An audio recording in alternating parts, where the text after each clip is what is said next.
everyone, welcome to my channel, Wifey DDS. I'm your host, Wifey DDS. Go Wifey DDS. Now, before we get started, don't forget to give this video a thumbs up if you like it, and please subscribe to my channel below if you want to see more of my videos. Now, today's topic is, how did I become a guest relations cast member at the Disneyland Resort in Anaheim, California? I just want to let you know right now, all the information I'm providing you is from 2017. So training, hiring, it may be a little bit different, but the process should be somewhat similar. Now, I was having half a year left before I was done with school, and I needed a job since I quit my home job to do an internship with Marriott over the summer. So when I came back, I was like, I need a job. I ended up finding a job on the Disneyland career site, and I can tell you right now, it was not guest relations. It was custodial. Yep, I applied for a custodial position. However, when I did my interview, the HR interviewer asked me about guest relations. Yep, so just a fun tip. Just because you apply for something doesn't mean you'll actually get it. You may get something else instead if they feel you are best fit for a different department. Now, how did I get to the interview part, right?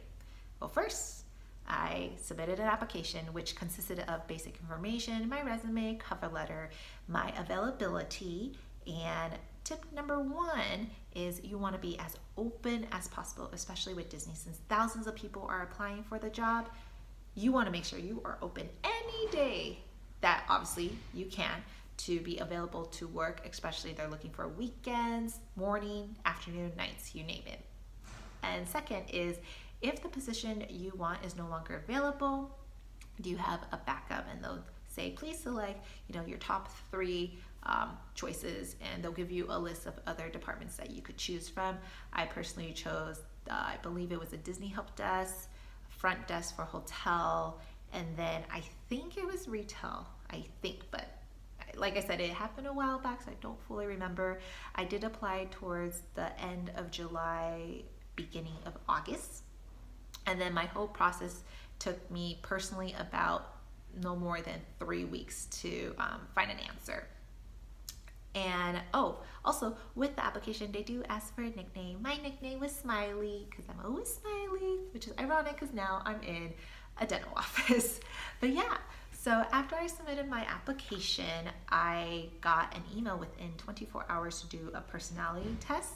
This personality test is very similar to any other one that if you've taken before, whether it was for a large company. For myself, it was for Marriott, but the test alone is no more than 15 minutes or 30.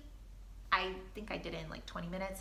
They'll just ask you a couple questions in regards to how you work with people, problem solving. Are you more of a team, worker, or are you more like, hey, I'm a leader? Can you work by yourself, or do you have to be told what to do? These are kind of the questions they're asking just to gauge what your personality is and does it fit the role you're looking for, or even the position that they have. So it'll get questions such as, what would you do in this situation if you personally had a lot of work yourself, but somebody else asked you to do their work? It's like, yes, I will do their work. No, I will tell them to do their own, or C, have them find someone else to do the work, or D, tell my, supervisor the situation, like something like that. And then you just like choose an answer, which one that you think is best fit. So that's one of the questions. And another one is like, do you agree with, and then they'll say this statement, and then there you choose strongly disagree, neither, or was it neutral, and then agreed, strongly agreed. So they're just, once again, just kind of seeing how you are as an individual, and do you fit what the company is looking for. And then once you submit that, it's basically a waiting game until you see on your dashboard if you moved on to the next round, which would be the interviewing, or if that was it, and they just politely tell you thank you for applying, but you didn't get the job. after a week of my personality test, I got an email to set up an interview. And I usually like to choose either the beginning time slot or the end time slot because you're still fresh in their mind. Sometimes in the middle, they kind of forget. So I'm not a morning person. I did the last time slot, which is going to be Florida time. I believe it was around like 11 or 11:30. And the interview itself is about 30 minutes tops, but it can be done in like 5 minutes. And that doesn't mean just because it's short, you didn't do well. Some of those who are interviewing you, they would just be blunt, straight to the point, ask the question. Some really want to connect with you, get to know you more. I was very fortunate enough to get someone who wanted to connect with me, even though I could tell she was really tired on the phone. But the first thing she did was ask if I was able to do my interview. And I said, yes, I have time. And when they call you, it's not going to show the phone number. It may show blocked or restricted. So just kind of keep that in mind. And she actually called on time. But when I was doing some research, some people had to wait, 5 minutes after this time was selected, or, they called 5 minutes before the actual time they made. So just kind of make sure you're free to talk. So basically she asked me a couple questions in regards to why did I want to work for Disney? Can I share with my own personal Disney experience? What would you do if a guest was upset because, Mickey did not show up and it was the last meet and greet for Mickey?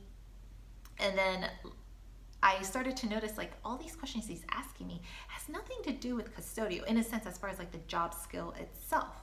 So then she then said, you're probably wondering why I'm not asking you specific custodial questions, but it's more customer service, creating an experience, types of scenarios. And I said, yes, I am a little bit intrigued, even though I know as a custodial cast member, you are still part of Magical Moments, but you're not like the first person they usually would choose. Normally it's someone such as the guest relations department, attractions, entertainment, even retail.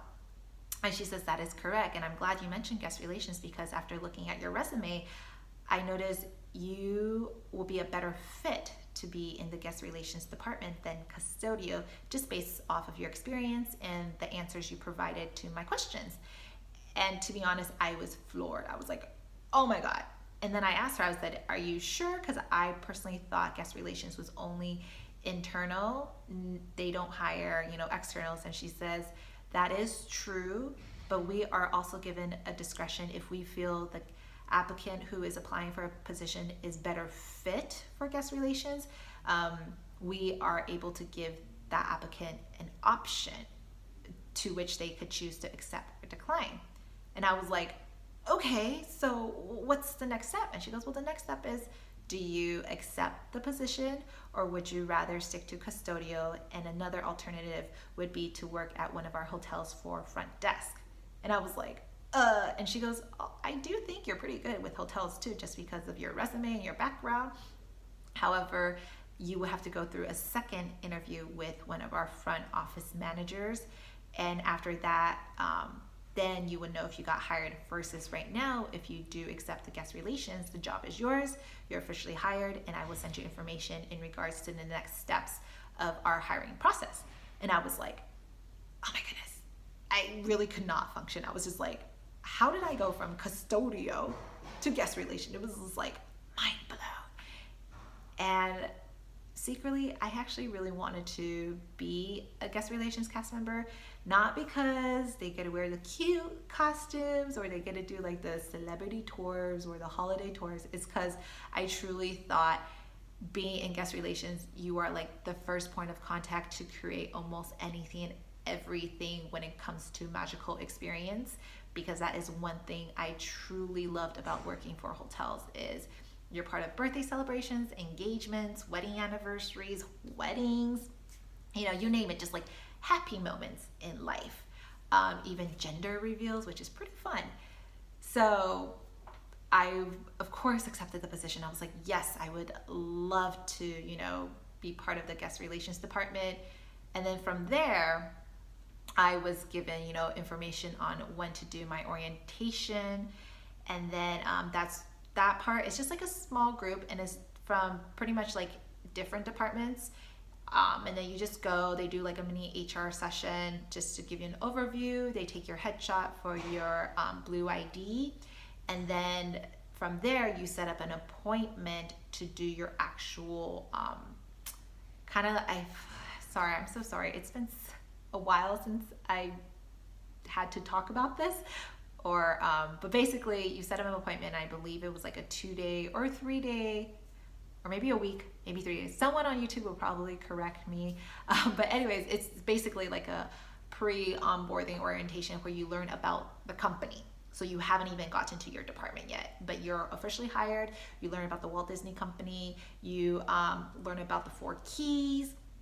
And then you learn just like the history, and you do like a park walk, which is really cool because you're like in groups. And then they'll be like, please show me, what are one of the 4 keys? Like safety is one of them. Show is another one.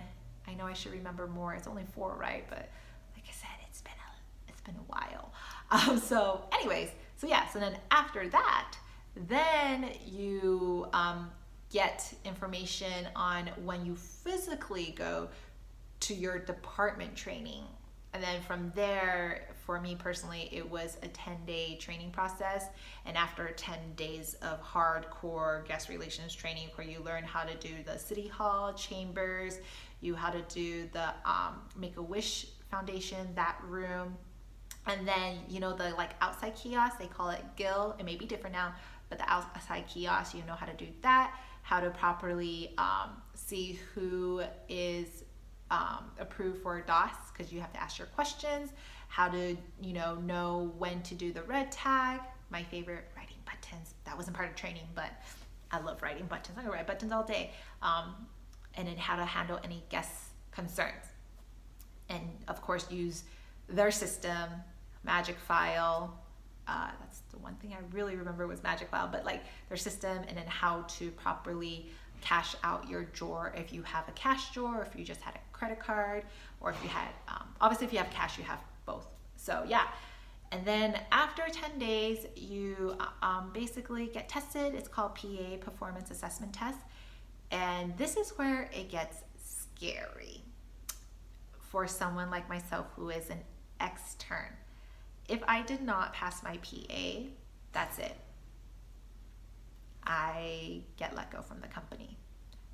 But if you are an intern transfer, then just so you know, if you don't pass your PA, you get the option to go back to your previous position or your previous department. So I know it sounds a little scary, but thinking back to it, I have no idea why I was freaking out about the PA. Me and my training buddy, which I am still friends with, I won't disclose her name just for privacy's sake, but she was amazing, and we still keep in touch.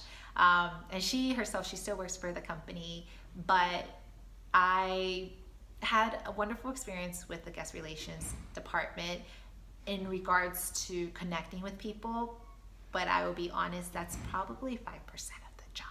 90% of the time, it's a whole different story, which I personally believe that's a whole separate video. So I will share with you next week on what it's truly like to work in the guest relations department.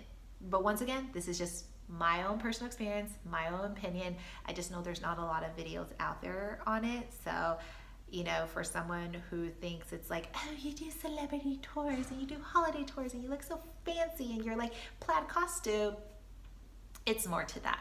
I would definitely let you know right now. And for anyone who is currently in the guest relations department, I give you props. What you do every day to put that smile on your face and try to provide the best experience for the guests, without losing your mind and your sanity and, losing your cool.